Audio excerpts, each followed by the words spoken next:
जीवनाच्या वाटेवर या आपल्या हक्काच्या पॉडकास्ट चॅनलवरती आपल्या सर्वांचे स्वागत.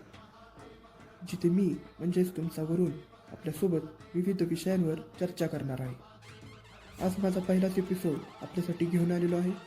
चला तर मग जास्त वेळ न घेता सुरू करूयात आजचा एपिसोड.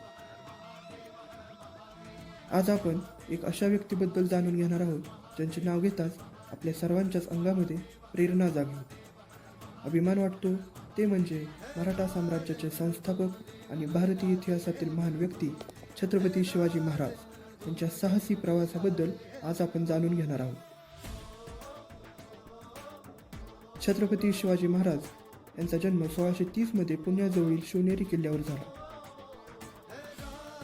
महाराजांचे वडील शहाजी भोसले हे मराठा सेनापती होते आणि महाराजांच्या आई जिजाबाई ह्या एक धर्माभिमानी स्त्री होत्या ज्यांनी महाराजांमध्ये धैर्य आणि न्याय याची मूल्ये रुजवली.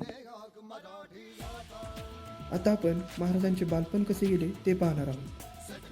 महाराजांचे प्रारंभिक जीवन संघर्ष आणि कष्टाने चिन्हांकित होते.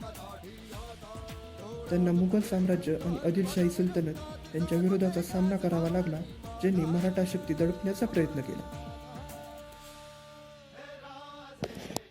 महाराजांचे स्वप्न परकीय राजवटीपासून मुक्त एक संत महाराष्ट्र निर्माण करणे हे होते. त्यांनी वयाच्या 16व्या वर्षी त्यांच्या लष्करी मोहिमा सुरू केल्या आणि इतर मराठा नेत्यांशी धोरणात्मक युती केली. महाराजांची नाविन्यपूर्ण युद्धनीती आणि गनिमी युद्धांमुळे त्यांना एक कुशल लष्करी नेता म्हणून ओळख मिळाली. महाराजांना मुघल साम्राज्याबरोबरच्या लढाया आणि वैयक्तिक नुकसान यासह अनेक आव्हानांचा सामना करावा लागला. तरीही ते आपल्या निश्चयावर स्थिर राहिले. त्यांच्या धैर्याने आणि दृढ निश्चयाने त्यांच्या अनुयायांना प्रेरित केले. महाराजांच्या शौर्याने आणि सामरिक विचारसरणीमुळे त्यांना अजिबात अशक्य वाटणाऱ्या अडचणींवर मात करण्याची मदत झाली. महाराजांचा वारसा त्यांच्या लष्करी विजयांच्या पलीकडे पसरलेला आहे. त्यांना न्याय्य प्रशासन स्थापन केले व त्यांना बढती दिली.